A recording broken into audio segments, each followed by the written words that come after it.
Welcome to ನಿತ್ಯ special. ಎಲ್ಲರೂ ಹೇಗಿದ್ದೀರಾ? ನಾನು ಕೂಡ ಚೆನ್ನಾಗಿದ್ದೀನಿ. ನೀವು ಚೆನ್ನಾಗಿದ್ದೀರಾ ಅಂದ್ಕೊಂಡು ಈ ವಿಡಿಯೋನ ಸ್ಟಾರ್ಟ್ ಮಾಡೋಣ. ನೋಡ್ತಾ ಇರ್ಬೋದು ನೀವು ಎಷ್ಟು ಚೆನ್ನಾಗಿ ಕುದೀತಾ ಇದೆ ಅಂತ ಹೇಳಿ. ಹಾಗೆ ಇಡ್ಲಿ ಅಂತೂ ಸಖತ್ತಾಗಿ ಬಂದಿತ್ತು, ಸಾಫ್ಟಾಗಿ. ಅದನ್ನು ನೋಡೋಕ್ಕಿಂತ ಮುಂಚೆ ನನ್ನ ಚಾನಲ್ಗೆ ಸಬ್ಸ್ಕ್ರೈಬ್ ಮಾಡ್ಕೊಳ್ಳಿ, ಹಾಗೆ ಬೆಲ್ಲೈಕನನ್ನು ಪ್ರೆಸ್ ಮಾಡಿ.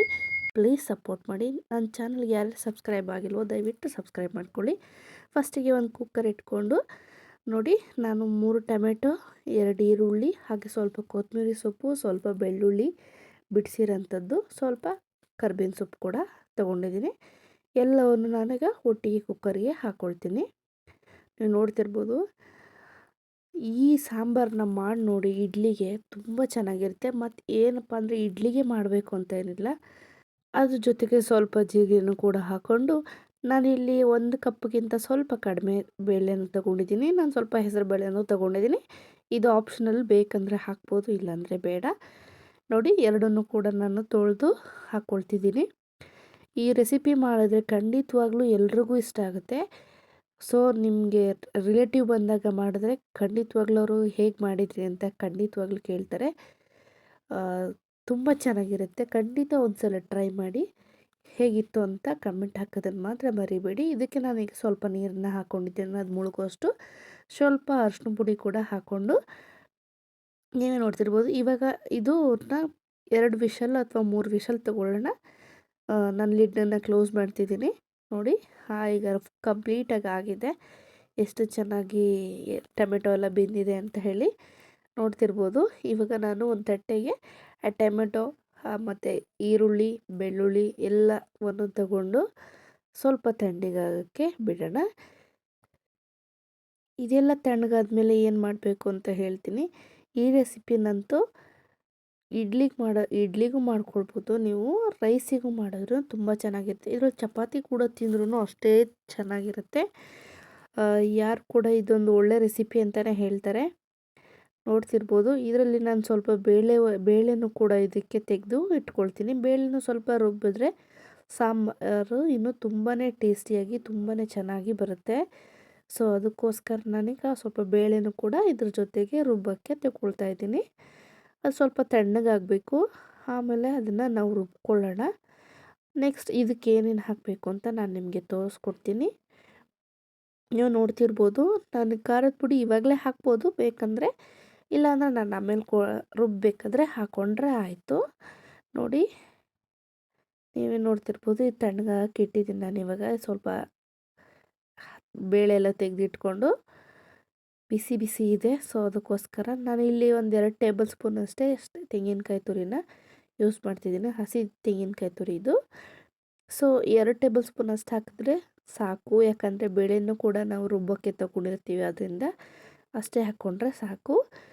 ಸೊ ಇದೀಗ ಎಲ್ಲ ತಣ್ಣಗಾಗಿದೆ. ನಾನು ಇವಾಗ ಇದನ್ನು ಮಿಕ್ಸಿ ಜಾರಿಗೆ ಹಾಕ್ಕೊಂಡು ಎಲ್ಲವನ್ನು ಗ್ರೈಂಡ್ ಮಾಡಿಕೊಂಡು ಒಂದು ಒಳ್ಳೆ ಪೇಸ್ಟ್ ಅಂದರೆ ತುಂಬ ನುಣ್ಣಗೆ ಮಾಡ್ಕೊಳ್ಬೇಡಿ. ಸೊ ಸ್ವಲ್ಪ ತರ್ತರಿಯಾಗಿದ್ರೇ ಸಾಂಬಾರು ತುಂಬಾ ಚೆನ್ನಾಗಿ ಬರುತ್ತೆ.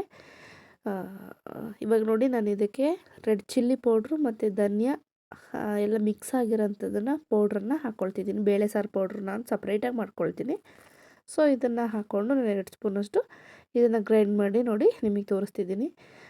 ನೀಟಾಗಿ ಗ್ರೈಂಡ್ ಆಗಿದೆ. ಇವಾಗ ನಾನು ಈ ಬೇಳೆನ ಸ್ವಲ್ಪ ಹಾಕಿ ಹಾಗೆ ಒಂದು ರೌಂಡ್ ಅಷ್ಟೇ, ಸುಮ್ಮನೆ ಹಂಗೆ ಸ್ಮ್ಯಾಶ್ ಮಾಡದೇ ಇರೋ ಥರ ಈಸಿಯಾಗಿ ಮಾಡಿಕೊಂಡ್ರೆ ಚೆನ್ನಾಗಾಗುತ್ತೆ ಅನ್ನೋದಕ್ಕೋಸ್ಕರ. ಖಾರದಲ್ಲಿ ನೀಟಾಗಿ ಬ್ಲೈಂಡಾಗಿ ಇದಾಗಿಬಿಡುತ್ತೆ, ಮಿಕ್ಸ್ ಆಗುತ್ತೆ, ತಿನ್ನೋಕ್ಕೂ ಕೂಡ ಚೆನ್ನಾಗಿರುತ್ತೆ ಅನ್ನೋದಕ್ಕೋಸ್ಕರ ನಾನು ಇದಕ್ಕೆ ಸ್ವಲ್ಪ ಬೇಳೆ ಹಾಕಿ ಜಸ್ಟ್ ಹಾಗೆ ಒಂದು ಸಲ ರುಬ್ಬಿಟ್ಟು ತೋರಿಸ್ತೀನಿ ನಾನು ನಿಮಗೆ ಹೇಗೆ ಮಾಡಿದೆ ಅಂಥೇಳಿ. ನೋಡಿ, ಇದು ಜಾಸ್ತಿ ರುಬ್ಬಿಲ್ಲ, ಹಾಗೆ ಬೇಳೆ ಥರನೇ ಇರುತ್ತೆ, ಲೈಟಾಗಿ ರುಬ್ಬಿ. ಇವಾಗ ಒಂದು ಪಾತ್ರೆ ಇಟ್ಕೊಂಡು ಸ್ವಲ್ಪ ಇದಕ್ಕೆ 1-2 ಟೇಬಲ್ ಸ್ಪೂನಷ್ಟು ಎಣ್ಣೆ ಹಾಕ್ಕೊಳ್ಳೋಣ. ಎಣ್ಣೆ ಹಾಕ್ಕೊಂಡು ಸಾಸಿವೆ, ಜೀರಿಗೆ ಸ್ವಲ್ಪ ಬೇಕಂದರೆ ಹಾಕ್ಕೊಳ್ಳಿ, ಫಸ್ಟೇ ಒಂದು ಸ್ವಲ್ಪ ಹಾಕ್ಕೊಂಡಿರ್ತೀವಿ. ಇದಕ್ಕೆ ಒಣಮೆಣ್ಸಿನ್ಕಾಯಿ ಕೂಡ ಆ್ಯಡ್ ಮಾಡ್ಕೊಳ್ಳೋಣ. ನಾನು ಇಲ್ಲೊಂದೆರಡು ಒಣಮೆಣ್ಸಿನ್ಕಾಯಿ ಅಷ್ಟು ಹಾಕ್ಕೊಳ್ತಿದ್ದೀನಿ. ಸೊ ಇದು ನಾನು ಕರ್ಬೇವಿನ ಸೊಪ್ಪು, ಫ್ರೆಶ್ ಆಗಿರೋಂಥ ಕರ್ಬೇವಿನ ಸೊಪ್ಪನ್ನ ತೊಗೊಂಡಿದ್ದೆ. ಸೊ ಅದನ್ನೇ ಹಾಕ್ತಾಯಿದ್ದೀನಿ. ಸ್ವಲ್ಪ ಇಂಗು, ಚಿಟಿಗೆಯಷ್ಟು ಇಂಗನ್ನು ಹಾಕ್ಕೊಳ್ಳೋಣ. ಹಿಂಗೆ ಹಾಕಿದ್ರೆ ಡೈಜೆಷನ್ ಕೂಡ ಚೆನ್ನಾಗಾಗುತ್ತೆ. ತುಂಬ ಟೇಸ್ಟ್ ಕೂಡ ಚೆನ್ನಾಗಿರುತ್ತೆ, ಹೆಲ್ದಿಯಾಗೂ ಕೂಡ ಇರುತ್ತೆ ಅನ್ನೋದಕ್ಕೋಸ್ಕರ. ನೋಡಿ, ನೀವು ಹೋಟ್ಲಲ್ಲಿ ಹೋಗಿ ಇಡ್ಲಿ ಸಾಂಬಾರು ಮಾಡಿಕೊಂಡು ತಿನ್ನೋದಕ್ಕಿಂತನೂ ಈ ಥರ ಮನೆಯಲ್ಲೇ ಇಡ್ಲಿ ಸಾಂಬಾರು ಮಾಡಿಕೊಂಡ್ರೆ ತುಂಬ ಚೆನ್ನಾಗಿರುತ್ತೆ. ಸೊ ನೀವು ಖಂಡಿತ ಒಂದು ಸಲ ಟ್ರೈ ಮಾಡಿ ನೋಡಿ, ಹೇಗಿತ್ತು ಅಂತ ಕಮೆಂಟ್ ಮಾಡಿ. ನೋಡ್ತಾ ಇರ್ಬೋದು, ಇವಾಗ ನೀಟಾಗಿ ಒಂದು ಸಲ ಮಿಕ್ಸ್ ಮಾಡ್ಕೊಳ್ಳೋಣ. ಜಸ್ಟ್ ಹಾಗೆ ಸ್ವಲ್ಪ ಮಿಕ್ಸ್ ಮಾಡಿಕೊಂಡು ನಾನು ಮಿಕ್ಸಿ ಜಾರಿಂದ ಹಾಕಿರೋದನ್ನು ಮಿಕ್ಸಿ ಜಾರನ್ನು ತೊಳೆದ್ಬಿಟ್ಟು ಸ್ವಲ್ಪ ನೀರನ್ನು ಇದಕ್ಕೆ ಆ್ಯಡ್ ಮಾಡ್ಕೊಳ್ತೀನಿ. ಸೊ ನೋಡ್ತಾ ಇರ್ಬೋದು, ಮಿಕ್ಸಿ ಜಾರ್ ಕೂಡ ತೊಳೆದು ಹಾಕಿದ್ರೆ ಅದರ ಟೇಸ್ಟು ಇನ್ನೂ ಚೆನ್ನಾಗಿರುತ್ತೆ ಅನ್ನೋದಕ್ಕೋಸ್ಕರ. ತುಂಬ ತೆಳುವಾಗೂ ಬೇಡ, ತುಂಬ ಮಂದವಾಗೂ ಬೇಡ, ಒಂದು ಮೀಡಿಯಮ್ ಆಗಿದ್ದರೆ ಸಾಕು. ಮಾಮೂಲಿ ಬೇಳೆ ಸಾಂಬಾರು ನೀವು ನೋಡಿರ್ತೀರಲ್ಲ, ಇಡ್ಲಿ ಹೋಟ್ಲಲ್ಲೆಲ್ಲ ಸಾಂಬಾರು ಇರುತ್ತೆ, ಆ ಥರ ಇದ್ದರೆ ಸಾಕು. ಇದು ಬೆಲ್ಲ ಹಾಕಿದ್ರೆ ಟೇಸ್ಟು ಹೋಟೆಲ್ ಥರನೇ ಇರುತ್ತೆ, ಬಟ್ ಬೆಲ್ಲ ಹಾಕಿದ್ರೆ ತಿನ್ನೋಕ್ಕಂತೂ ನನಗಿಷ್ಟ ಆಗಲ್ಲ. ಸೊ ಅದಕ್ಕೋಸ್ಕರ ನಾನು ಬೆಲ್ಲ ಆ್ಯಡ್ ಮಾಡ್ತಿಲ್ಲ, ಇಲ್ಲಿ ಆ್ಯಡ್ ಮಾಡಲ್ಲ.